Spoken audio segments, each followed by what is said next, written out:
August 3వ తేదీన రాజమండ్రిలో యాక్సిడెంట్ ద్వారా చనిపోయారనేటువంటి న్యూస్ మనం చూసాము. That girl hails from Eklaspur village, Gadwal district of Telangana. ఆమె ఒక బ్యాక్వర్డ్ క్లాస్ కమ్యూనిటీకి చెందినటువంటి బిడ్డగా మేము తెలుసుకున్నాము. అయితే 28 సంవత్సరాల్లో ఉన్నటువంటి ఈ డాక్టర్ ప్రియాంక ఏ పరిస్థితిలో మరణించింది అన్నది అందరూ కూడా న్యూస్ ద్వారా చూశారు. మొట్టమొదట దాన్ని ఒక యాక్సిడెంట్ కేసుగా నమోదు చేసి ఆ తర్వాత దాన్ని కల్పబుల్ హోమిసైడ్ అంటే మర్డర్ గా కన్వర్ట్ చేశారు. అంటే ఇనీషియల్ గా కేసు పెట్టిన విధానం చూస్తే దానిని హిట్ అండ్ రన్ కేసు లాగా ఒక యాక్సిడెంట్ లో చనిపోయినట్టుగా చిత్రీకరించాలని ప్రభుత్వం మొదట ప్రయత్నం చేసింది. ఆ తర్వాత ప్రజల్లో వచ్చినటువంటి ఆందోళన ఉద్యమం చూసిన తర్వాత దానిని ఒక మర్డర్ కేసుగా మార్చడం జరిగింది. పోలీస్ ఆఫీసర్స్ అయితే దీనిలో ఎలాంటి రాజకీయ ప్రమేయం లేదు, మేము ప్రాపర్ గా ఇన్వెస్టిగేట్ చేస్తున్నాము అని స్టేట్మెంట్స్ ఇస్తున్నారు. ఇక్కడ లిబరేషన్ కాంగ్రెస్ పార్టీ నుంచి నేను కొన్ని ప్రశ్నలు వేస్తున్నాను. అసలు ఈ రాష్ట్రంలో లా అండ్ ఆర్డర్ ఉన్నదా?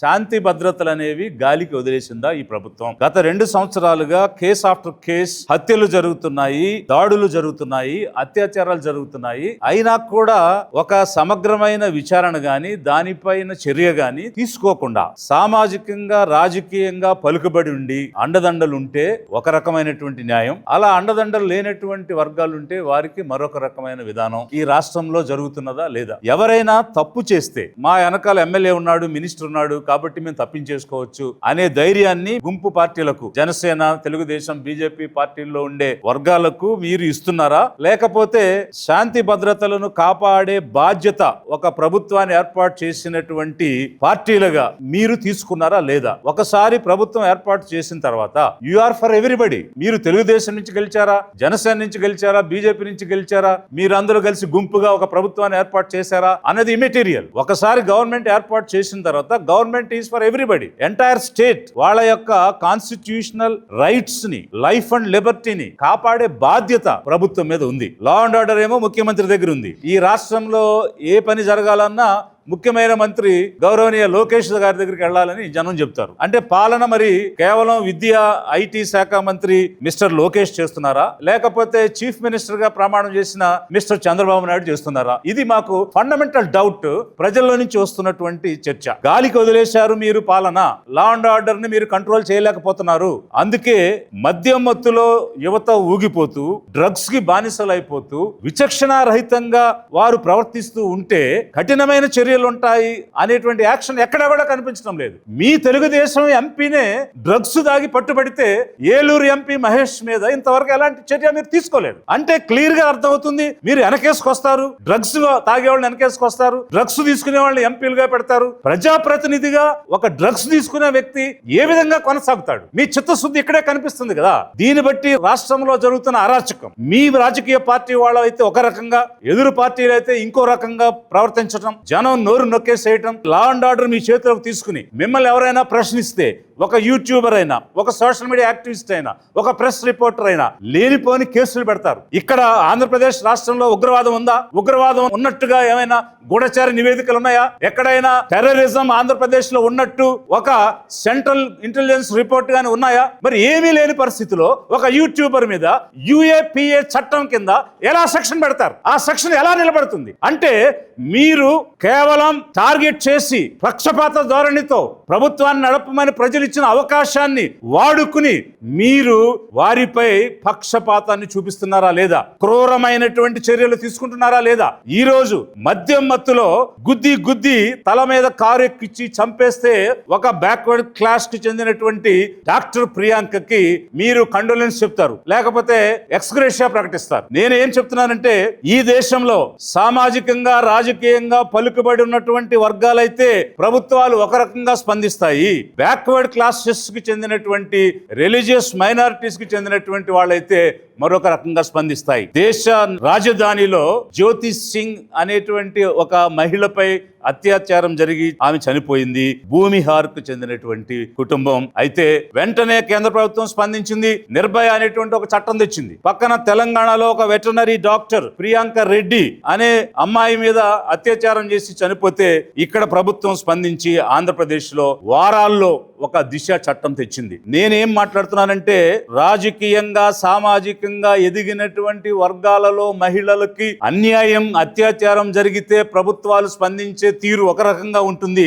అదే సామాజికంగా ఆర్థికంగా వెనుకబడినటువంటి వర్గాలలో మహిళలపై అత్యాచారాలు జరిగిన, దాడులు జరిగిన, మర్డర్స్ జరిగిన, వాళ్ళ అన్యాయానికి గురైన స్పందించే విధానం మరొక రకంగా ఉంటుంది. ఆంధ్రప్రదేశ్ ప్రభుత్వం హుటాహుటిగా ఆ రోజు దిశ చట్టం తెచ్చినటువంటి దాన్ని నేను తప్పుపట్టడం లేదు. ఆ దిశ చట్టం తేవడాన్ని నేను లిబరేషన్ కాంగ్రెస్ పార్టీ నుంచి అభినందిస్తున్నాను. కానీ ఆ ప్రోయాక్టివ్నెస్, అదే స్పందన ఒక బ్యాక్వర్డ్ క్లాస్ కి చెందిన, ఒక షెడ్యూల్ ట్రైబ్ కి చెందిన, ఒక షెడ్యూల్ కాస్ట్ కి చెందిన, ఒక రిలీజియస్ మైనారిటీకి చెందిన వాళ్ళ మీద జరిగినప్పుడు ఈ ప్రభుత్వాలు ఎందుకు అదే స్పీడ్ లో స్పందించడం లేదు?